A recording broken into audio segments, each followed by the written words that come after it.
Hi everyone, this is Suresh Kumar Devangan. Once again, I am here with something new. Today, writing section. As you all know, CBSE has declared that even the writing section questions will be on MCQ basis. When you search for the study material, I'm pretty sure you're not getting ample. Therefore, I am here with you all as usual to give you a lesson on MCQ on the notice writing today. Children, today, as you can see, we'll be dealing with some of the facts about writing. What are the facts that you should, what are the points that you should remember, format, and a very brief discussion on two of the notices, how to write them. Very briefly, we'll be taking, and then the most awaited one, for which you must be waiting for, MCQs on notice writing. You can see the level of the question. I'll be discussing with you around 20 questions, and I'm pretty sure children, after discussing these 25 questions, you will be in a position to get 3 on 3 that CBSE has decided. So let's, without wasting time, we'll begin with the notice writing today. Before I start, children, I would like to inform you, I would like to tell you, this is the PDF that I am going to share with you. In the description box, you can get this PDF, complete PDF. You can take the printout also, and you can keep it as a record with you, or you can keep it for the revision sake whenever you want to revise. When you click this link, you will be directed towards directly to the writing section of the channel English with Devangan sir, and you will go to the website directly. Here you can see this notice writing, story writing, poster making, advertisement, invitation writing, long composition, everything is here, my dear children. So you can watch these videos and can assess all the MCQs from there. So that is what I wanted to inform. And now we will begin with a notice writing. Here we go. What notice writing is? The very first question that must be there in your mind. So notice writing is, a notice is written piece of information. A notice is a written piece of information or news announcement to be given to a particular group. एक एक word को शुरू से पकड़ के चलिए. A notice is a written piece of information. MCQ ऐसे ही बनेंगे. और it is a news announcement to be given to a particular group. The purpose is solved for a particular group. Since it is purely a formal information, याद रखने की चीज है, notice is a kind of formal information. Its language, tone and style should also be formal and to the point. Notice must be written to the point, and the language of notice should be formal. There will definitely be a question in this. What are the points that we need to remember? Follow the prescribed format. So what is the format we will be discussing?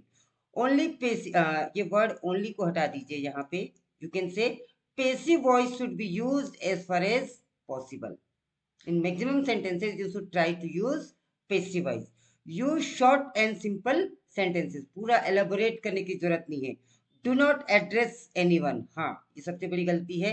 मैंने देखा है कुछ बच्चे dear students, dear children, dear parents, dear members. No, it is not to be addressed. इस तरीके का कोई भी सैल्यूटेशन लिखने की आपको कोई भी आवश्यकता नहीं है. विशेष ध्यान देंगे. फॉर्मेट की बात करें तो फॉर्मेट क्या होता है, ये याद रखने की चीज है. मैं नंबरिंग करते जाऊंगा. Name of the issuing authority in one line. सबसे पहला लाइन आपका जो होगा, name of the issuing authority. उसके बाद में फिर notice right below the name of the issuing authority. जो ये आप एग्जांपल देखिए नोटिस का, ये name of the issuing authority. इस नोटिस को कौन इशू कर रहा है आपको? Sunrise public school Karnal. ये हो गया आपका इशुइंग अथॉरिटी नंबर 1. नंबर 2 पे the word notice itself, just उसके नीचे. And then number 3 the heading of the notice. 1 2 3 always remember. तो देखिए इधर name of the issuing authority हो गया, notice right below the name of the issuing authority, फिर heading हो गया और सब्जेक्ट और the kind of information that you are giving, and then it will be followed by date. Date भी बच्चों किस तरीके से लिखना है, ऐसा नहीं कि आपको 4 जुलाई लिखना है तो आप 4/7/2021 इस तरीके से आपने लिख दिया। My dear children, this is going to be wrong. Even MCQ में तो इस पे भी प्रश्न हो सकता है, how the date should be mentioned. तो आपको पता होना चाहिए कि डेट किस तरीके से लिखना है। It should be written like this, 4th July 2021, 2022, whatever the date may be. Mention 3 W को आपको वेटेज देना है, when, what and where. What is going to happen, क्या होने वाला है, डांस कंपटीशन की एसे राइटिंग कंपटीशन की प्लांटेशन ड्राइव की blood donation camp, when it is going to happen and where it is going to happen, date, venue, time, all these things should be mentioned. याद रखेंगे, without using I, आपको आई का इस्तेमाल नहीं करना है, मतलब फर्स्ट पर्सन में आपको बिल्कुल नहीं लिखना है। Notice must be written in third person. आप ये कभी नहीं लिखेंगे name should be submitted to me, नहीं, the name should be submitted to undersigned, ये आप ध्यान रखेंगे। I want to inform you that, no you are nobody to inform, it is informed that, it is informed that, इस तरीके से आप लिखेंगे, थर्ड पर्सन पे लिखेंगे आप हमेशा। Signature of the issuing authority होना चाहिए, full name and designation should be there and write within a square box and it should be in a 50 words. So my dear children, these are the things that you must take care when you are writing a notice. When you take care of all these things, definitely all your MCQs you are going to cover up very well.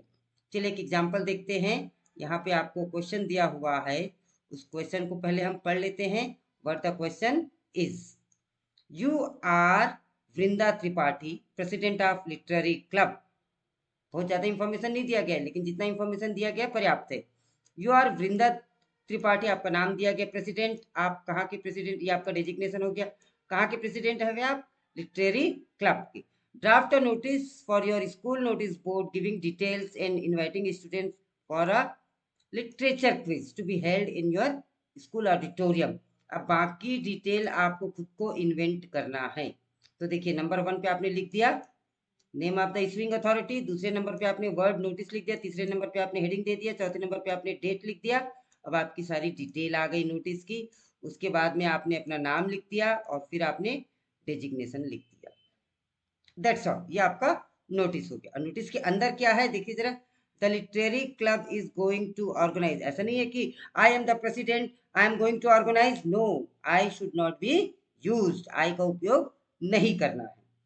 A literature quiz on Wednesday 15th of July 2021 in the school auditorium, एक line में बिल्कुल लिख दिया गया है। Students of class 9th onwards can participate. Those interested in participating may give their names by 10th July to the undersigned. Name and then the designation. That's all children. हो गया आपका। दूसरा सिंपल लेते हैं हम। Your school is organizing a cultural evening to collect funds for the slum children. Draft a notice about it to be displayed on your school notice board. कैसे लिखेंगे देखिए एकदम सिंपल। आप, मैं पढ़ता नहीं हूँ, ये नंबर 1 हो गया, नंबर 2 हो गया, नंबर 3 हो गया, नंबर 4 हो गया, ये आपकी नोटिस होगी, नंबर 5 हो गया, नंबर 6 हो गया। That's all. क्योंकि अभी आपको पूरा नोटिस तो लिखना नहीं है, कंटेंट पे ध्यान देंगे। A cultural evening is being organised by our school on 26 August 2021 at 5 p.m. in the school auditorium to collect funds for the slum children. Honorable Education Minister has consented to be the chief guest. कौन chief guest होने वाला है ये भी हमने बता दिया है। Students are requested to participate whole heartedly to make the programme a great success. So children, this is how a notice is written. अब बारी आती है कि इसमें से MCQs कैसे पूछे जाएंगे। अगर आपको थ्योरेटिकल पूछे जाते हैं तो थ्योरेटिकल, और MCQs पूछे जाते हैं तो MCQ। Let me make it very clear, children, for 9th, 10th, 11th, 12th, it is going to be term examination and you will be asked only MCQs. तो चलिए देखते हैं कितने एमसीक्यूज आपको आते हैं जो भी हमने पढ़ा। A notice can only be about a an. Notice किसके बारे में हो सकता है? मीटिंग के बारे में हो सकता है, इवेंट के बारे में हो सकता है, एक्सकर्शन के बारे में हो सकता है।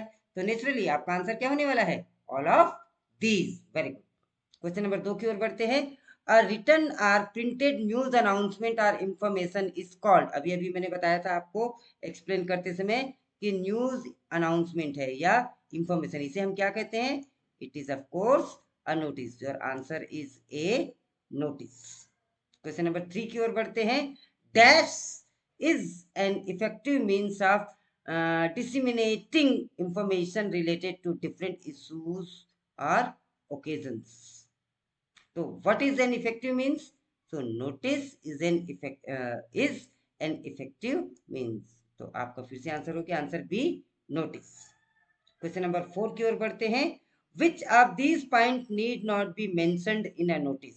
इनमें से कौन सा ऐसा पॉइंट है जिसे हम नोटिस में मेंशन नहीं करते हैं? नेम मेंशन करते हैं, आपको पता है। एड्रेस ऑफ कंपनी मतलब the name of the institution हम मेंशन करते हैं।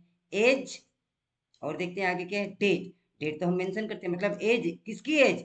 As of the one who is writing, हम ऐसा लेके चलते हैं। तो ये मेंशन नहीं किया जा सकता है। तो आंसर इज दिस। अब आपका प्रश्न उठता है कि ये मेंशन किया जाता है, ये मेंशन किया जाता है, ये मेंशन किया जाता है, और क्या मेंशन किया जाता है? तो there are 7 points that are mentioned in a notice. देखिए आपका आंसर हो गया एच, और आगे एक्सप्लेनेशन मैंने दिया है, there are 7 points which are to be mentioned in a notice. तो वो 7 चीजें क्या क्या है? Name, address and contact details of the company, date, heading, notice detail, name and designation of the one who is writing, and then the enclosure if any. So my dear children, these are the things mentioned in a notice. I think it is quite clear to you now. Yes, let's go ahead. Question number 5. Which of these is the first thing mentioned in a notice? ऐसा भी पूछा जाएगा। ये चारों mention होते हैं, लेकिन इनमें सबसे पहले क्या मेंशन होता है? Name of the organisation, date, notice या नोटिस डिटेल? तो भाई नोटिस डिटेल तो बाद में आती है, नोटिस वर्ड भी दूसरे नंबर पे आता है, डेट तीसरे नंबर पे आता है, तो सबसे पहले नंबर पे क्या आता है? Name of the organisation. इस बात को ध्यान रखेंगे। द फर्स्ट पॉइंट, ये क्लैरिफिकेशन है, द फर्स्ट पॉइंट में बेटा इन एमसीक्यूज की यही विशेषता है, इनको इस तरीके से डिजाइन किया गया है कि क्वेश्चन आंसर तो आपको दिए गए हैं, शुरू में मैंने डिटेल बताया ही बताया आपको, साथ ही साथ में क्वेश्चन आंसर के साथ ही साथ मैं फिर से बता रहा हूँ, और जहां पे मुझे आवश्यक लगता है उस चीज को डिटेल से मेंशन करता हूँ। The first point mentioned in the notice is the name of the organization along with its address, contact detail like phone number, email ID, website, etc. if it is needed. आपके school में तो आपको school का phone number और ID, email ID और contact detail देने की जरूरत नहीं है। Where is the date mentioned in a notice? बहुत बढ़िया प्रश्न है। ये आपका नोटिस का बॉक्स है, आप देख लीजिए जरा, ये नोटिस का आपका बॉक्स है। आप डेट कहाँ पे मेंशन करते हैं? यहाँ पे मेंशन करते हैं। तो ये क्या हो गया आपका? टॉप में आएगा कि बॉटम में आएगा, लेफ्ट में आएगा? ये लेफ्ट हैंड साइड है, ये राइट हैंड साइड है, ये टॉप है और ये बॉटम है। तो कहाँ पे आया आपका? देख लीजिए नोटिस, टॉप एंड पे, लेफ्ट हैंड साइड पे। तो आंसर क्या हो गया आपका? Top left. इस बात को ध्यान रखेंगे बेटा। The date is mentioned in the top left corner in a notice below the name and detail of the organization. चलिए move on to question number 7 now. बहुत ही सरल है। Where is the name of the designation of the authority mentioned? Name of the name and the designation of the authority mentioned, जो इस notice को issue करता है, तो नेचुरली वो बॉटम में होता है, आपको सबको पता है। बॉटम में भी कहाँ होता है जरा देख लो, लेफ्ट में होता है कि राइट में होता है? ये बॉटम में होता है, यहाँ पे ये तो पता है। तो अब ये लेफ्ट है कि राइट है ये भी देख लो जरा। तो क्या है? ये लेफ्ट हैंड साइड है। तो आंसर क्या हो गया आपका? Bottom left. I hope children the idea is very clear to you. The name and designation of the concern authority is mentioned in the bottom left corner below the notice detail and above the enclosures detail. Which of these detail is not mentioned in the main notice. Main notice में इनमें से कौन सी चीज नहीं mention की जाती? Time mention करते हैं, डेट मेंशन करते हैं, वेन्यू मेंशन करते हैं, तो क्या मेंशन नहीं करते? Name of the speaker. Speaker जैसी तो कोई बात नहीं होती है उसमें, तो हम ये मेंशन नहीं करते। चलिए क्वेश्चन नंबर 9 की ओर बढ़ते हैं। A notice may be issued only by the desk designated for the purpose. Peon नहीं, क्लर्क नहीं, टाइपिस्ट नहीं, तो one officer who is designated for that, principal, vice principal, और you are some authority, sports secretary, you are drawing teacher, music, so you are some authority because it is communicated to a larger group of people. A notice may be issued by an officer only designated for the purpose. They are meant for a larger group of people. I hope it is clear to you, children. Now, the content of the notice must answer the question. जो content होता है वो किन किन question के answer देना चाहिए? What, हाँ, व्हेन, यस, वेयर, यस, तो आपका आंसर क्या हो गया? All of these. I hope आपने ये पढ़ रखा है तो आपको चीजें क्लियर होगी। Limit of the notice should not exceed 50 words, सबको पता है ये। Now we will move to question number 12। A notice writing format should include, notice writing के फॉर्मेट में क्या होना चाहिए? नेम ऑफ द इंस्टीट्यूशन होना ही चाहिए, डेट होना ही चाहिए, राइटर्स नेम एंड डेजिग्नेशन होना ही चाहिए, तो आंसर हो गया आपका ऑल ऑफ दीज। उसके बाद में notice issued by the government appear in, जो गवर्नमेंट नोटिस निकालती है, अब उसके लिए कोई डिस्प्ले बोर्ड तो है नहीं, तो उसका डिस्प्ले बोर्ड क्या है? Poster, newspaper, magazines, books. तो एक्चुअली अब दिल्ली की गवर्नमेंट आपके बॉम्बे में आके तो पोस्टर लगाएगी नहीं, तो किस पे वो पब्लिश करेगी? न्यूज़पेपर पे, because it is national newspaper, local newspaper, regional newspaper, there are many kinds of newspaper. तो गवर्नमेंट जहां जहां भी इसे पब्लिसिटी करना चाहती है इसकी, वहां वहां पे ये एडवर्टीजमेंट के रूप में नोटिसेस दे देती है। Now number 14, a notice is a dash means of communication. सबसे शुरू में बताया था formal means of communication. The purpose of a notice is to, notice का पर्पस क्या होना चाहिए? To introduce the subject, to announce और display information to a particular group of people, yes, ये हमने चर्चा की थी। Highlight the issue of an organisation, inform about the problem of concerned authority, no, the correct answer is announce or display information to a particular group of people, that is the purpose of notice writing. Now the body of the notice should be, notice की जो body होती है, जो main content होता है, उसमें क्या होना चाहिए? ये कहाँ होना चाहिए? Below the date, between date and writer signature, between title and date, title और डेट के बीच में कैसे हो सकता है? आप जरा देखिए नोटिस का फॉर्मेट कैसा होता है। ये नोटिस है आपका, यहाँ पे आपने नेम ऑफ द, ये बेटा इस तरीके से बिल्कुल आपको क्लियर, ये नेम ऑफ द इंस्टीट्यूशन हो गया, ये वर्ड नोटिस हो गया, ये आपका हेडिंग हो गया, और यहाँ पे डेट हो गया। अब ये बोल रहे टाइटल और डेट के बीच में, तो ये टाइटल है और ये डेट है, इसके बीच में आपका बॉडी होता है क्या? नहीं। तो इस तरीके से आप प्रैक्टिकली करके देख लीजिए। After the heading to introduce the subject of the notice, तो आपका आंसर हो गया between date and writer signature, क्योंकि राइटर का सिग्नेचर यहाँ कहाँ होता है, और इसके और डेट के बीच में ही सारा कंटेंट आपका होता है। So this is going to be your answer. So children these 16 questions are done. Now बहुत जल्दी देखते हैं, we are to the last page of the questions. Let us see. Notices are generally meant to be put up on, notices को generally आप कहाँ रखते हैं? तो नेचुरली उसके लिए एक स्पेसिफिक डिस्प्ले बोर्ड होता है। आपके स्कूल में भी होता होगा, जिस पर आप अपने एग्जाम के लिए रोल नंबर देखते हैं, या कोई कंपटीशन ऑर्गेनाइज हो रहा है तो उसकी डिटेल्स वहां से मिलती। बुलेटिन बोर्ड या न्यूज़पेपर के फ्रंट पेज पे या मैगजीन के कवर पे ये सारी चीजें ऑप्शंस में नहीं आती है। तो it is displayed in the specific display board.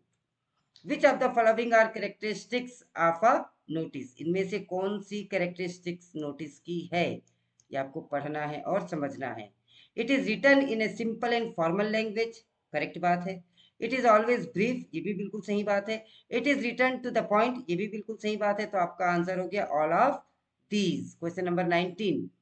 A notice can be given in the column of a newspaper as.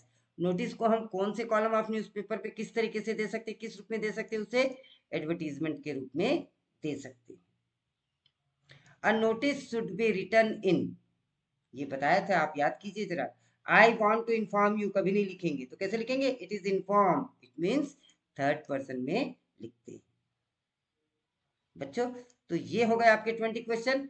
एक बड़ा ही इंटरेस्टिंग क्वेश्चन मैं दे रहा हूं, उसे पढ़ के आपको भी बहुत अच्छा लगेगा. I am damn sure of it. आप देखिए जरा, आप उसे करके देखिए and you would really love to do it. इस तरीके के क्वेश्चन आ सकते हैं क्योंकि 3 नंबर का क्वेश्चन है. तो कैसे दे सकते हैं टीचर? ध्यान से देखिए. ये आपका क्वेश्चन हो गया और ये आपको नोटिस दे दिया पूरा, और यहाँ पे इसी नोटिस पे A B C D 4 question दे दिए. अब चारों क्वेश्चन के ऑप्शन नीचे दे दिए हैं. Latest pattern for the first time here you are getting it in this channel. You watch it regularly, I know, that is why I am here with all these things. चलिए question को पढ़ते हैं. While walking in a park in your neighborhood, you found a small plastic bag containing some documents and some cash. Complete this notice to be put up on the park notice board asking the owner to identify and collect it from you. You are Amar Amrita so and so. Now आपको park में एक कोई plastic bag मिला था, उसमें बहुत सारे documents थे और कुछ पैसे भी रखे हुए थे. अब इसके बारे में आप ईमानदार हैं, आप सूचना देना चाहते हैं. तो सबसे पहले आपने लिखा नोटिस, फिर ए नंबर पे यहाँ पे क्या लिखेंगे, यही आपका क्वेश्चन है. तो चूज द मोस्ट अप्रोप्रिएट. आप क्या लिखेंगे? लॉस्ट कि फाउंड कि प्लास्टिक बैग कि मिसिंग. सिंपल सी बात है, क्योंकि आपको मिला है तो आप क्या लिखेंगे? फाउंड. तो found is going to be the answer here. आप यहाँ पे आपका करेक्ट आंसर क्या हो जाएगा? फाउंड. अब फिर डेट आपने डाल दी. This is to inform all the readers that a dash plastic bag is found, plastic bag has been found, plastic bag to find और प्लास्टिक बैग इज प्रेजेंट. तो ये दोनों तो गलत है. Grammatically this is correct. So a plastic bag has been found, पाया गया है. तो यहाँ पे आ गया आपका option number B, second. B का आंसर क्या हो गया? सेकंड वाला. Question number 3. A plastic bag has been found in the C. कहाँ पाया गया था? क्वेश्चन को पढ़िए जरा. कहाँ मिला था आपको? In your neighbourhood while walking in a park. तो नेबरहुड के पार्क में, नेबरहुड के पार्क में. तो देखिए जरा आंसर, ऑप्शन क्या है आपको? कहाँ मिला था? C, ground, neighbourhood park, neighbourhood garden, neighbourhood road. तो आप जब पार्क वर्ड यूज हुआ है तो आप यही वर्ड यूज करेंगे. You got it in the neighbourhood park. So अब क्या हो गया आपका नोटिस? यहाँ पे आपने लिख दिया found. This is to inform all the readers that a plastic क्या था? Bag has been found in the neighbourhood park. It has a dash. क्या क्या है उसमें जरा देखें. चौथा नंबर, मोबाइल नहीं, नहीं था. सम डॉक्यूमेंट्स था. Few documents and some cash, ये भी था. A large amount of cash नहीं. तो करेक्ट आंसर क्या हो गया आपका? Few documents and some cash.